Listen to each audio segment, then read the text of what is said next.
Hello et bienvenue dans une nouvelle vidéo. Aujourd'hui on se retrouve pour notre Will I Buy It hebdomadaire.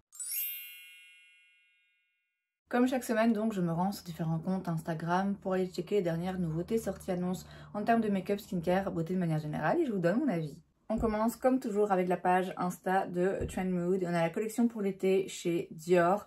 On a deux petites palettes de fard à paupières, trois gloss, donc leur Max Miser Plump and Gloss, une teinte pour les lèvres et du vernis. Rien ne m'intéresse particulièrement. Alors leur Lip Maximizer Plump and Gloss, c'est vrai qu'ils me rendent curieuse. Ça fait un moment que je les vois en magasin, ça fait des années que je les vois en magasin. Et ça fait quelques fois que quand je vais chez Ici Paris XL, je les regarde, j'en swatch un ou deux et je me dis ouais, j'ai quand même bien envie de m'en prendre un. J'ai pas encore sauté le pas, je suis en bail pour le moment. J'achèterai un jour ou l'autre un de ces gloss. Est-ce que ce sera forcément un de ceux-là de la collection été 2025? Non, je m'en fous un peu. D'autant plus que les teintes n'ont pas l'air particulières, à part un bleu là, mais je sais que c'est pas celui-là que je voudrais. Les petites palettes de fard à paupières. Le fait qu'il y ait du doré dans 4 des 5 fards, j'ai du mal à comprendre comment ça va fonctionner concrètement. C'est des petites palettes qui ont l'air un petit peu banales. C'est joli parce qu'il y a un motif doré à l'intérieur, mais concrètement, je vois pas vraiment ce que ça apporte à part des emmerdes. Donc non, ça m'intéresse pas, à part, je vous dis, le gloss, mais ça m'intéresse quoi qu'il arrive. Ensuite, chez MAC, on a des nouveaux lip gloss. Alors, est-ce qu'ils reformulent? Parce que le lip gloss, c'est déjà comme ça que ça s'appelle, hein, leur gloss. J'en ai un. Ici, il parle de non-sticky gloss. Donc, du coup, un gloss qui serait pas collant. C'est vrai que celui que j'ai, ça va encore. Ça va encore, c'est pas le plus collant. Mais en même temps, c'est une formulation qui est beaucoup plus ancienne. Avant qu'on arrive avec toutes ces nouvelles formulations hybrides, le gloss et l'huile à lèvres. Pas du tout collant, mais hyper brillant. Je serais curieuse de voir comment, du coup, ils ont remixé la formulation. Si c'est bien ça le but, d'après ce que je comprends. On a 11 teintes. Et ouais, je suis un peu curieuse. Récemment, MAC a quand même fait quelques lancements qui ont été pas mal appréciés, pas mal réussis. Ils les ont remis un petit peu devant, sur le devant de la scène. Et là, ça fait pas exception. Franchement, je suis assez curieuse. J'attendrai, je prendrai patience, mais je serai pas contre d'en tester un. Ensuite, très rapidement parce que j'ai pas envie de m'énerver, vous savez, cette chaîne, c'est mon petit havre de paix. J'ai pas envie d'y disperser de la haine, mais... Très rapidement, on en parle quand même.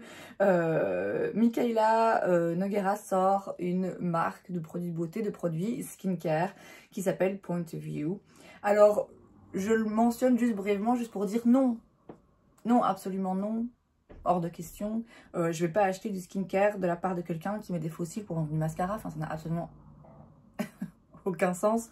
Je cherche aussi du sens dans le fait de porter une full face de make-up pour vendre du skincare. Non.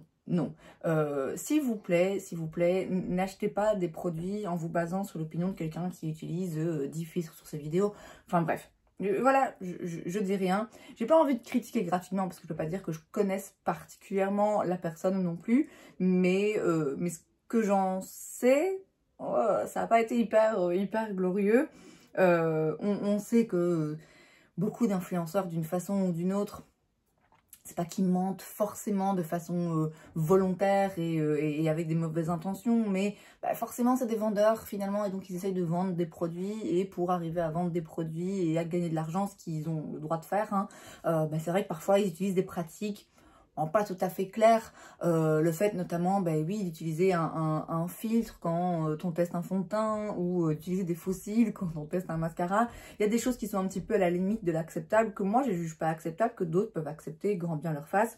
Mais c'est vrai que du coup, moi ça me donne pas envie, en fait, ça m'inspire pas confiance. Et je trouve que on peut vendre un produit, essayer de le vendre sans vendre son âme et son intégrité, mais c'est jamais que mon opinion. Donc tout ça pour dire que je ne vais pas détailler parce que c'est non. C'est non en ce qui me concerne. Ensuite, chez Catrice, on a une nouvelle collection, c'est la Perfection Collection. On l'a pas déjà vue. Ou alors c'est moi qui l'ai vue ailleurs et j'ai oublié d'en parler, je sais plus. Bref, on a une pince pour les cheveux, ok, on s'en fout un peu. Des vernis, bon ça m'intéresse pas plus que ça. Alors j'ai des vernis, beaucoup de vernis chez Catrice que j'aime vraiment beaucoup parce qu'ils coûtent 3-4 € et ils sont top. Mais ceux-là en l'occurrence ne me donnent pas particulièrement envie. On a des sticks de fard à paupières, oui pourquoi pas. On a un gloss brillant, ok pourquoi pas. On a aussi des highlighters et il y en a un, le plus doré, qui a l'air vraiment très joli. En fait, je serais curieuse de voir leur texture parce qu'ils ont l'air un petit peu cuits. Ou alors est-ce que c'est une espèce de... Vous voyez les formulations un petit peu putty comme ça où on peut un petit peu enfoncer ses doigts dedans. Je sais pas, c'est très clair ce que j'explique. Mais c'est vrai que l'highlighter, là je serais curieuse de le voir. Alors le problème c'est que c'est une petite collection comme ça, capsule qui est à mon avis en édition limitée. Donc sans doute que d'ici là ce que je puisse acheter, donc fin mai, ce sera plus disponible. Mais si je le vois en magasin, j'irai mettre mon doigt dedans, voir si je peux mettre mon doigt dedans ou pas et voir un petit peu ce que ça donne. Mais ouais, même si l'highlighter pourrait m'intéresser, voilà, j'en fais pas un drame non plus de pas y avoir accès puisque j'ai décidé de faire un no-buy et que d'ici là, ce que je puisse acheter, il sera sûrement plus disponible. C'est pas bien grave, même s'il est beau, voilà, j'en ai d'autres, donc c'est pas dramatique. Mais en soi, Catrice, c'est une marque qui coûte vraiment pas cher, dans laquelle il y a vraiment quelques chouettes produits. Donc j'espère que ceux-là font pas exception. Ensuite, Pat McGrath nous sort une nouvelle Mothership, c'est la numéro 12. Et j'ai envie de dire... Amen, amen, elle nous a enfin écoutés. Alors quand je dis nous, bon je vous avoue que je m'en fous un peu parce que de toute façon, d'une part, j'achète pas de palettes en ce moment, j'en utilise pas donc ça sert à rien. D'autre part, ces palettes coûtent une fortune, je crois que maintenant c'est 150 balles, enfin c'est vraiment très cher pour 10 fards. Donc voilà, ça me concerne pas vraiment. J'ai une Mothership de chez Pat McGrath, donc je peux pas non plus m'inclure dans ces clients fidèles qui réclament depuis des années une palette qui sort un petit peu des tons rosés. Mais c'est vrai que même d'un point de vue extérieur, ça fait un moment maintenant qu'elle sort un petit peu, qu'elle sort plusieurs Mothership qui sont des remixes très proches quand même les unes des autres, toujours avec du rose et du doré. Alors vous allez me dire, il y a aussi un petit peu de rose et de doré ici, mais c'est quand même très minime et ma foi, si sa marque de fabrique et sa gamme de couleurs vraiment qui la définit, c'est le rose et le doré, qui en plus sont des teintes qui peuvent être très flatteuses, pas sur tout le monde, mais quand même sur beaucoup de personnes. Ok, j'entends, ça me paraît cohérent qu'il y en ait, mais au moins c'est pas le cœur de la palette. Et c'est vrai qu'encore une fois, les 3-4 dernières Mothership, même si elles étaient toutes très belles, même si j'avais toutes très envie de les acheter, et même si j'en ai quand même acheté aucune parce que c'est quand même trop cher à mes yeux, les 3-4 dernières étaient quand même très ressemblantes les unes par rapport aux autres. Très belles, certes, très belles, mais... Bon, ça manquait un petit peu d'originalité et à chaque fois que j'allais voir les commentaires en dessous de ce genre de post, à chaque fois c'était « Ouais, mais bon, c'est joli, mais c'est rose et doré, quoi, je change de disque. » Et là, elle a enfin changé de disque. Et bien, pour le coup, et c'est vrai que cette harmonie, elle rappelle un petit peu plus ce qu'elle faisait au tout début, parce qu'au tout début, elle était beaucoup plus, je vais pas dire... spéciale parce que elle a quand même une formulation. La formulation c'est Blitz Astral, je crois que c'est ça les numéros, les noms de ces phares là pailletés hyper beaux. Il y en a normalement 4 par Mothership. Cette texture de phare, cette beauté de phare, moi je la trouve nulle par ailleurs. Hein. Et rien que pour ça, je trouve que ça vaut le coup. Maintenant, je dirais jamais à quelqu'un, oui, ça vaut la peine de dépenser 150 balles pour 10 phares, en sachant qu'on a 4 à l'intérieur qui sont vraiment dingues. Non. Mais c'est vraiment une texture, une formulation de phare unique, vraiment. Mais ce que je voulais dire, c'est que donc elle reste spéciale de par cette formulation, mais par rapport aux harmonies de couleurs, au début, les premières Mothership étaient beaucoup plus, elles sortaient un petit peu plus de l'ordinaire, elles étaient un petit peu plus différentes de ce qu'on avait l'habitude de voir. C'était pas forcément des harmonies de couleurs qui pouvaient plaire à tout le monde, mais plutôt à quelqu'un un petit peu plus edgy qui était prêt à faire des looks un petit peu plus particuliers. Et puis elle a commencé à être un petit peu plus connue, elle a commencé à faire des harmonies de couleurs très belles encore une fois et très mettables, puisque justement dans des tons roses et dorés, etc.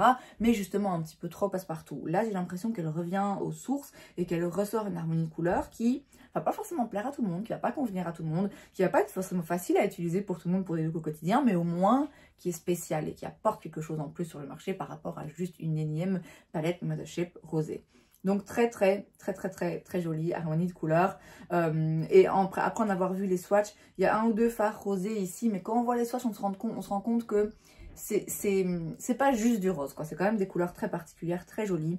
Il y a plusieurs fards là, Blitz Astral, qui sont splendides.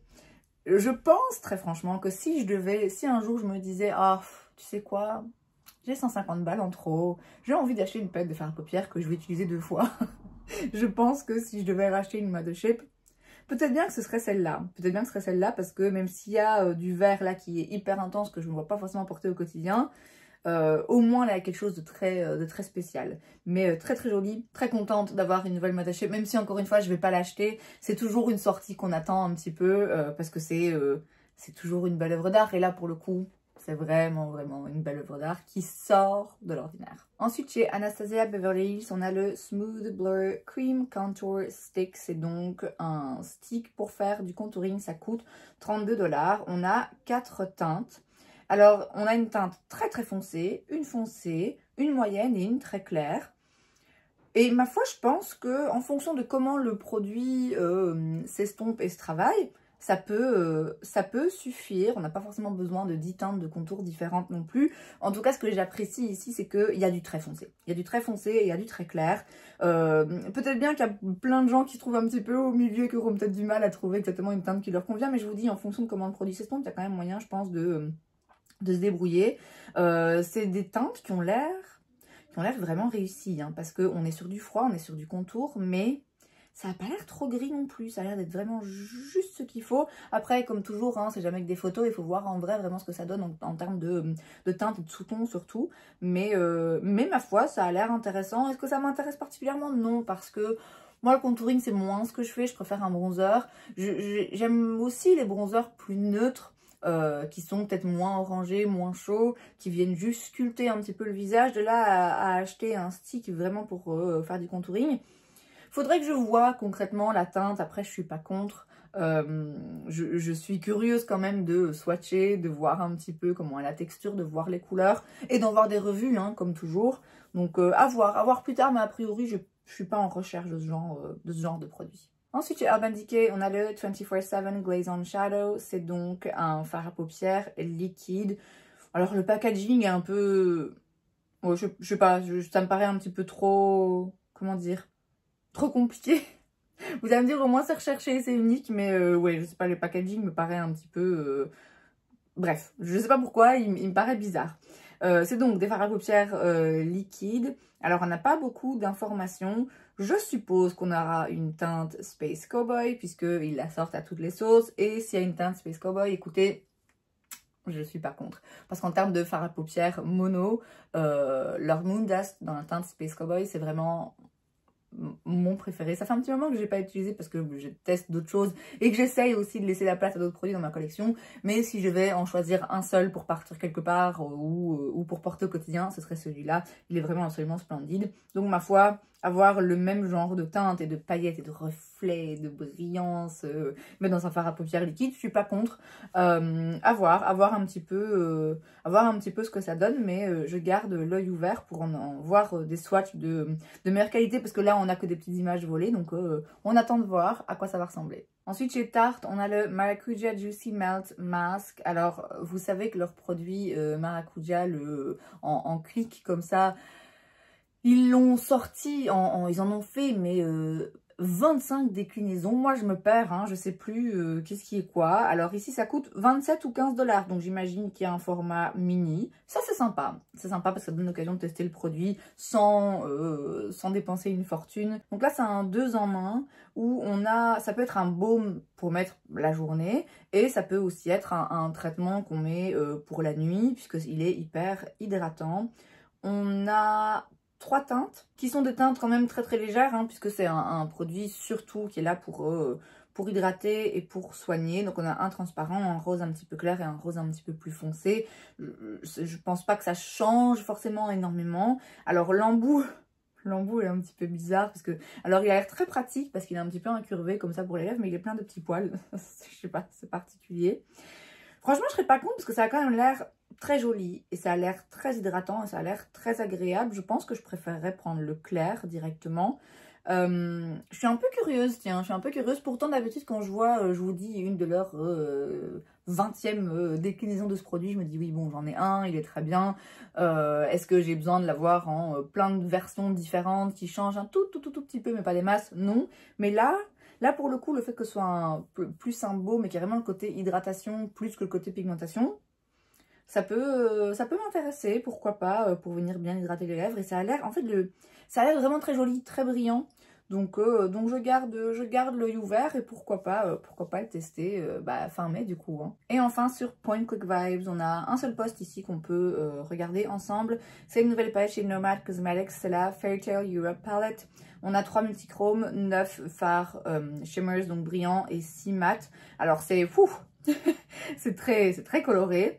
Alors il y a des multichromes là qui ont l'air absolument splendides, même les fards brillants tout simplement ont l'air très jolis. Et puis en termes de mat, on a du coup des neutres, donc ça c'est pas mal parce qu'on a vraiment 6 fards mat neutres qui vont du très clair au noir pour vraiment créer la base du look. Et après on a plein de fards multichrome ou juste pailletés pour venir créer un petit peu une autre dimension au look.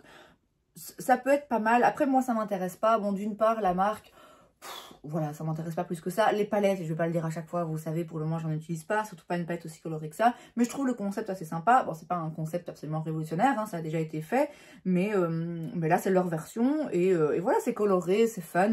Je pense que si on aime les couleurs, et si on aime les fards multichrome, on va aimer ce genre de palette, mais c'est pas mon cas pour le moment. Et c'est donc tout pour cette vidéo, j'espère que ça vous a plu. Si c'est le cas, n'hésitez pas à laisser un like, vous pouvez aussi vous abonner à ma chaîne, parce que c'est gratuit, donc pourquoi pas, et moi je vous vois la prochaine fois. Bye!